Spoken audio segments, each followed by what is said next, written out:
Former President Joe Biden now racing to block the release of over 70 hours of audio recordings from his 2017 interviews with his ghostwriter. These tapes, recovered during Robert Hur's investigation, remember him, the special counsel, reported include Biden reading from notebooks that contained, yes, classified information and admitting he, quote, just found all the classified stuff downstairs. Oh, cool. While Biden's team calls this a political stunt by the Trump DOJ and insists the recordings serve no public interest, some are arguing Americans deserve to hear exactly what was said about those classified documents and whether Joe broke the law, and talked about his own cognitive decline. So joining us now live with her reaction is Christina Bobb, attorney for Judicial Watch. Christina, always great to see you. Welcome back.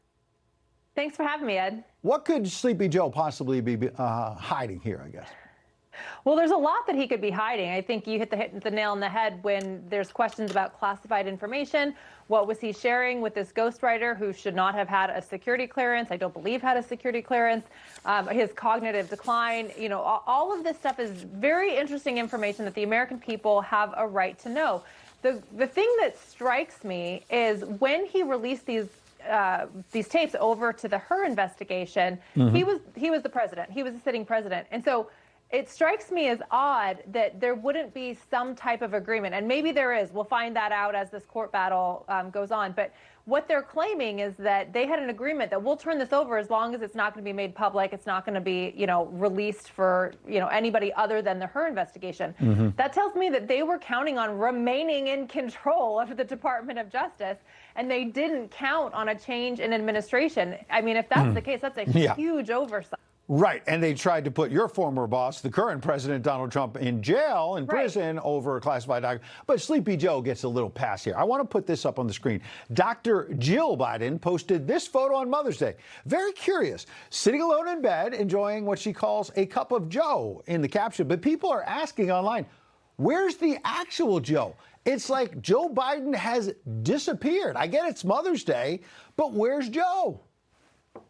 That's a really good question. I think a lot of people have questions about what Joe Biden was up to, whether it's now or during his presidency. What was he capable of? How much did he rely on caretakers during and after his presidency? I mean, there's a lot of questions here. And so even just seeing the difference between what's on those tapes and today, I think would be very telling about his cognitive abilities. There you go. Speaking of a right to know and some new questions, Secretary of War Pete Hegseth going after Senator Mark Kelly, the Democrat, from a brand new angle over his latest TV appearance, where it looks like he could have been leaking some classified information. Pentagon lawyers now reviewing it. It comes after the Arizona Democrat went on Face the Nation and detailed exactly how badly our critical missile stockpiles have been depleted, allegedly, by the war in Iran.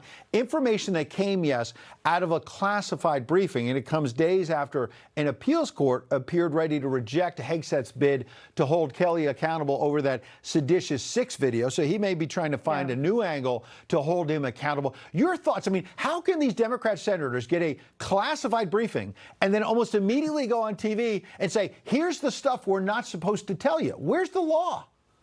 Yeah, I mean, they need to be held accountable. And I'm sitting here as a criminal defendant for political prosecutions relating all the way back to 2020. So I very much believe in holding people that are abusing the process accountable. This one, I think Hegseth needs to be really careful about how aggressively or how the tactics that he uses to go after Kelly.